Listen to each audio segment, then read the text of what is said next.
Sometimes the most dangerous crime scenes aren't hidden in abandoned buildings or dark alleyways. Sometimes they're ordinary front yards, where neighbors have waved for years, children have played without fear, and families have tried to convince themselves that tomorrow will be different. On the evening of June 30th, 2026, the silence of a quiet Jacksonville neighborhood was shattered by a burst of gunfire. Within seconds, a mother collapsed. A 2-year-old toddler was struck, and a 4-year-old little girl lost her life before first responders could save her. But what makes this story especially heartbreaking isn't just how it ended, it's how many warning signs came before it. This wasn't a random act of violence. This wasn't a stranger lurking in the shadows.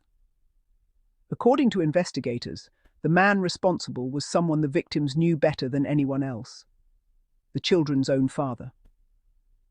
Authorities say the shooting followed a domestic dispute outside the family's home. Today on Crime Autopsy, we're reconstructing one of the most devastating family tragedies to unfold in Jacksonville this year. Not to glorify violence, not to sensationalize tragedy, but to examine every decision, every warning sign, and every missed opportunity that led to a little girl named Harmony never getting another birthday. Because by the end of this investigation, you may find yourself asking one question over and over again: could this have been prevented?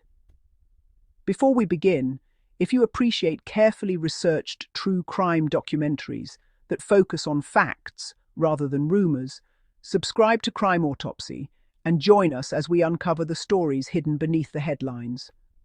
Now, let's begin the autopsy. Every crime has a timeline. Some begin with a single decision. Others begin years before anyone realizes a tragedy is unfolding. This case belongs in the second category.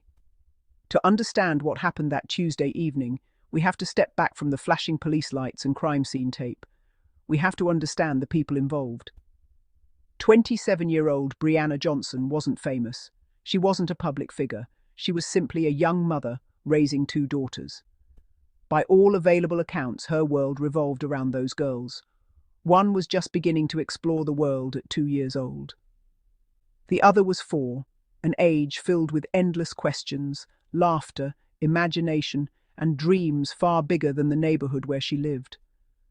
Family members later described Brianna as someone trying to build a stable life despite difficult circumstances. They also indicated she had previously experienced domestic violence and was focused on protecting her daughters. Like countless parents across America, most of her days were probably ordinary: preparing meals, cleaning up toys, comforting crying children, making sacrifices no one else ever notices. Those routines rarely make headlines, until suddenly, they do. Across the same household was Trudale Reed, the children's father. At first glance, his name might have seemed unfamiliar to most people, but to law enforcement, investigators say his history told a very different story. Court records showed Reed had previously served prison time for robbery with a deadly weapon, making him legally prohibited from possessing a firearm after his release. He also had prior arrests involving domestic battery, though those cases were later dropped. That distinction matters, because laws don't simply appear overnight. They're usually written after society has learned painful lessons. One of those lessons is that convicted felons are generally prohibited from possessing firearms under federal and state law. Yet, on June 30th, investigators say Reed had access to one anyway, and that single fact would become one of the biggest questions surrounding the case. Not why the gun was fired, but how someone legally barred from owning one was allegedly able to obtain it in the first place. When investigators later reconstructed Reed's background, they didn't just see isolated incidents. They saw a pattern: domestic battery allegations, violence within the family, an earlier prison sentence, then another arrest, and another. It's important to note that arrests alone do not establish guilt, and some previous charges against Reed were dismissed. Still, investigators acknowledged a documented domestic history between the parents before the June 30th shooting. Patterns are important in forensic investigations, because individual events can sometimes be explained away. One argument? Maybe it was an exception. One arrest? Maybe there wasn't enough evidence. But when similar events continue appearing over several years, investigators begin asking a different question. Is this escalation or coincidence? That question would become impossible to ignore after what happened next. If you've ever driven through a suburban neighborhood on a summer afternoon, you know how ordinary they can feel. Children riding bicycles, neighbors cutting grass, dogs barking behind fences. Nothing about Tracy Lynn Drive suggested it was about to become the center of a homicide investigation. There were no warning sirens, no emergency alerts, no indication that within minutes a front yard would transform into a crime scene. And perhaps that's the cruelest reality of domestic violence. From the outside, everything often appears normal. The danger usually exists behind closed doors, until one day, it spills into public view. According to investigators, shortly before 5 p.m., an argument began outside the home between Brianna Johnson and Trudale Reed. At that moment, neighbors had no reason to believe they were witnessing the beginning of a tragedy. Arguments happen every day. Most end with harsh words. Some end with silence. But investigators allege this one crossed a line that could never be undone, because sometime during that confrontation, gunfire erupted, multiple rounds, chaos, panic, then screams. When the shooting stopped, 3 victims lay wounded. One of them would never get back up. Think about how quickly life can change. One moment, a 4-year-old child is standing outside her own home. The next, paramedics are rushing toward a scene no emergency responder ever wants to witness. Investigators say Harmony died at the scene. Her mother, critically wounded. Her younger sister, also fighting for her life after suffering gunshot injuries. The surviving victims were rushed to the hospital for emergency treatment as detectives began securing the area and piecing together exactly what had happened. For the first responding officers, the priority wasn't gathering evidence, it was preserving life. For detectives arriving moments later, the investigation had only just begun, and almost immediately, one question overshadowed every other. Where was the shooter? The first patrol officers weren't chasing a mystery, they already had a suspect. According to investigators, the shooter wasn't an unidentified stranger who disappeared into the night. They knew exactly who they were looking for, the father of the 2 little girls. But knowing who pulled the trigger and actually finding him are 2 very different things. Because while first responders fought to save the victims, investigators say Trudale Reed was already leaving the neighborhood. Not to surrender, not to call for help.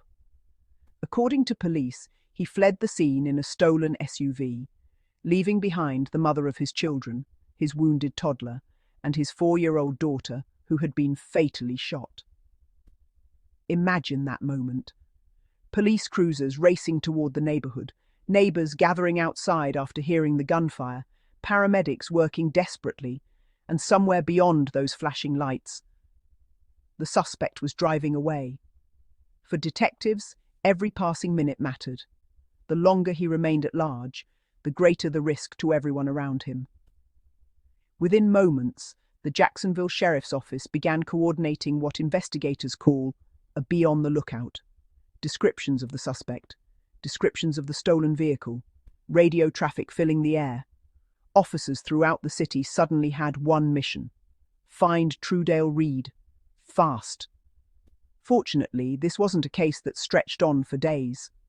According to investigators, a community problem response team soon spotted the SUV and moved quickly to stop it using a tactical vehicle block. Reed was taken into custody roughly 20 to 25 minutes after the shooting. 20 minutes. That's all it took. 20 minutes after a child was killed, the man accused of causing it was in handcuffs. But while the arrest happened quickly, the questions were only beginning. When detectives interview suspects in cases like this, they're not only interested in what happened, they're interested in why. Because motive often explains the path that led to violence. Investigators say this shooting stemmed from a domestic dispute between Reed and Brianna Johnson. Officials also confirmed there had been a documented domestic history between the two before June 30th.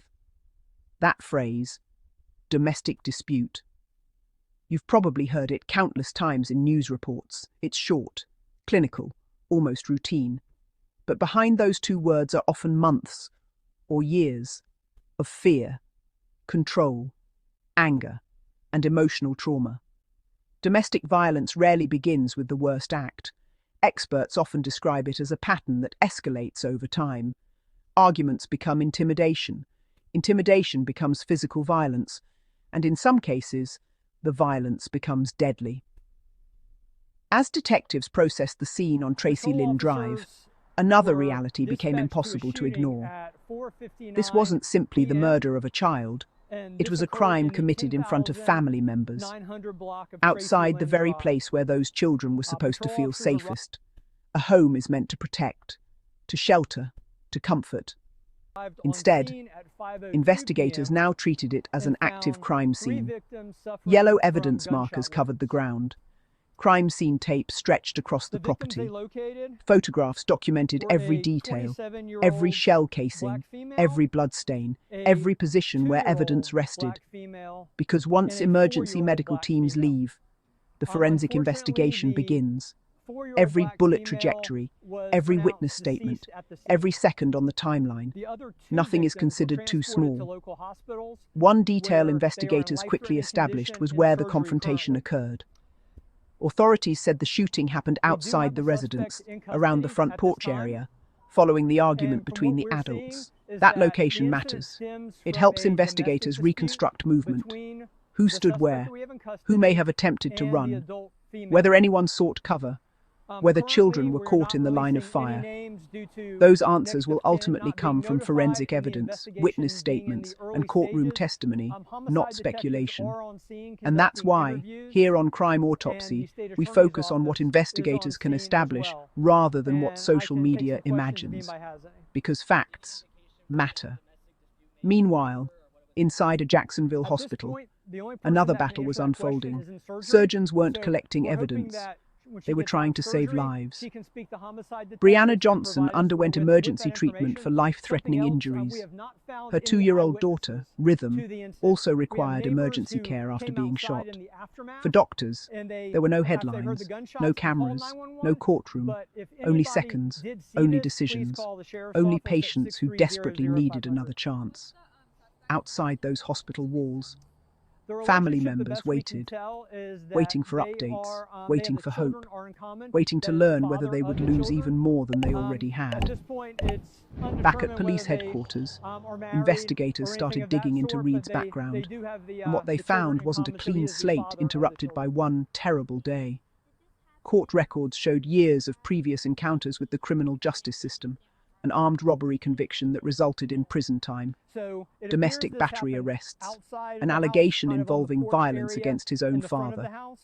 Although some domestic battery charges were later dismissed, investigators acknowledged a documented history of domestic conflict between Reed and Brianna before the shooting. Patterns don't determine guilt in a new case. Evidence does. But history can provide investigators with important context. It helps explain relationships, escalation, behavior, and sometimes missed opportunities. One question continued haunting both investigators and the community.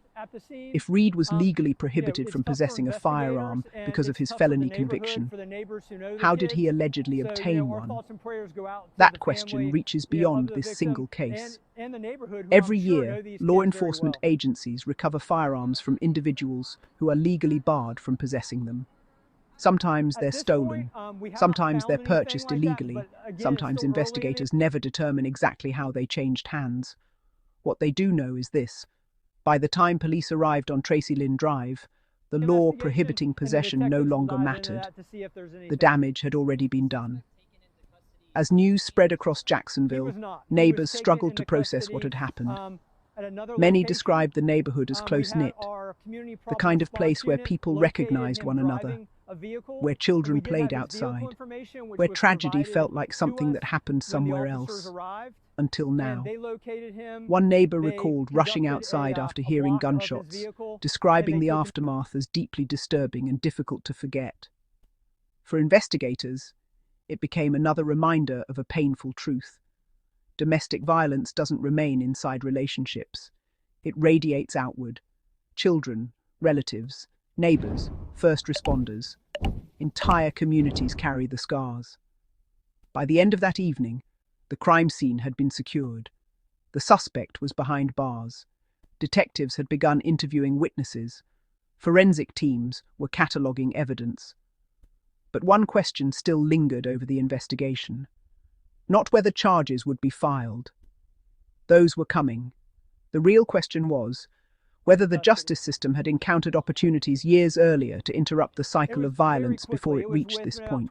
By sunrise the next morning, the crime scene tape was still wrapped around the house on Tracy Lynn Drive.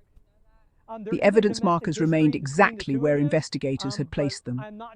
But the questions were already changing. The first question had been simple. Who did this? Police answered that within minutes. The second question was much more complicated. How did this family get here? Because tragedies like this rarely begin with the final act. They usually begin with a series of smaller moments, moments that seem disconnected, until investigators place them side by side. And when detectives began examining Trudale Reed's history, they found a timeline that stretched back years, not days. Long before June 30th, 2026. Reed had already become familiar with the criminal justice system. Court records show his first major conviction stemmed from a 2015 armed robbery case involving a deadly weapon. He later served approximately 45 months in prison before being released. That conviction carried another consequence beyond prison. As a convicted felon, he was prohibited from legally possessing a firearm. That prohibition exists because lawmakers recognize that individuals convicted of serious violent felonies present a heightened public safety concern. Yet investigators allege that on June 30th, Reed was armed. And according to police, that weapon changed multiple lives forever. But the robbery conviction wasn't the only part of his history attracting investigators' attention. Court records also reflected multiple domestic battery arrests over the years. One case involved allegations of violence against a family member. Another involved allegations of domestic battery causing bodily harm.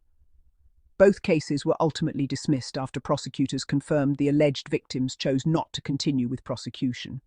It's important to understand what that means. A dismissed charge is not the same as a conviction.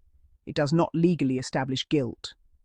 People decline to participate in criminal cases for many reasons, and a dismissal should not be interpreted as proof that allegations were true.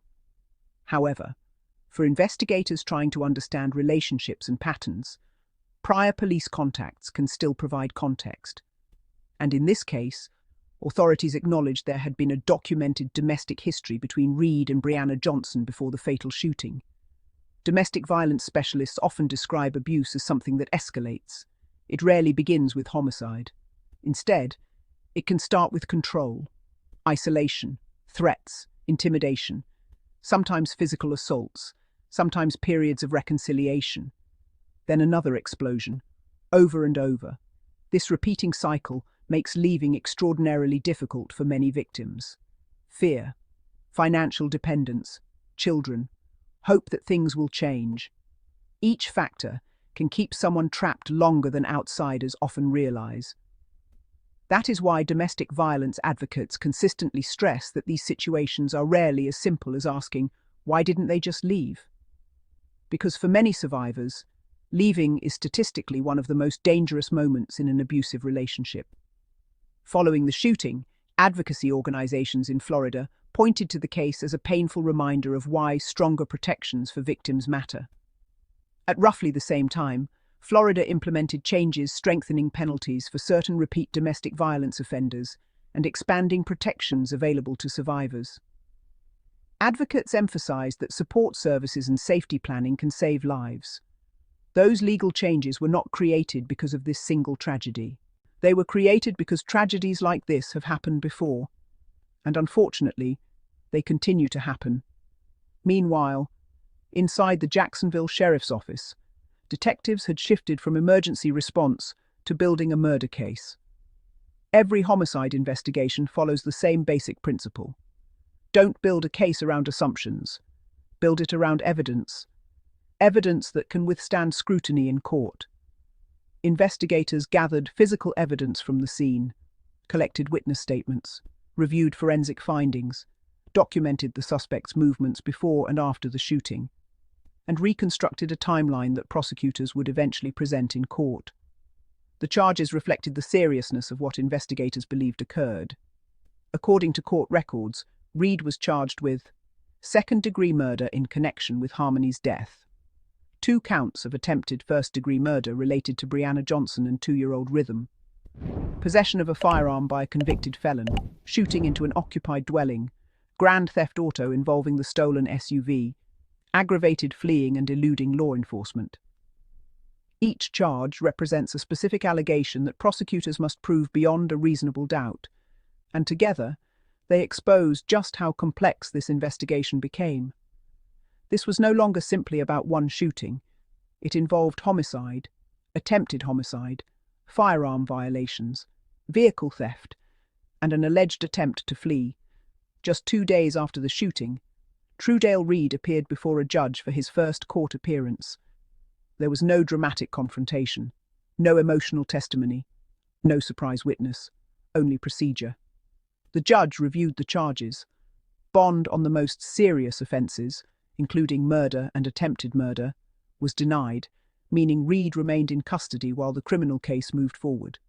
For many viewers, court hearings can seem almost anticlimactic, but they're an essential part of the justice system, because every defendant, regardless of the allegations, is entitled to due process. Justice depends not only on holding guilty people accountable, but also on ensuring legal procedures are followed correctly. That process protects everyone. As prosecutors prepared for future hearings, another family faced a very different reality. There would be no courtroom victory capable of restoring what had been lost. Harmony Reed was only 4 years old. 4, old enough to recognize her mother's voice, old enough to laugh at cartoons, old enough to dream about birthdays still years away. Too young to understand arguments, too young to understand violence, too young to understand why police officers suddenly filled her front yard. The investigation would continue, court dates would come and go, evidence would be presented, legal arguments would be made, but none of those things could return the child whose life ended that summer evening. This is where many true crime stories choose to end, with mugshots, courtrooms, possible prison sentences. Here at Crime Autopsy, we believe the most important lesson comes afterward. Because if we only focus on the killer, we miss the bigger picture, the pattern, the warning signs, the opportunities for intervention. And in this case, those warning signs appear throughout the timeline investigators assembled. The final question isn't simply whether justice will be served. It's whether another family somewhere else is living through those same warning signs, right now, without realizing where that road could lead.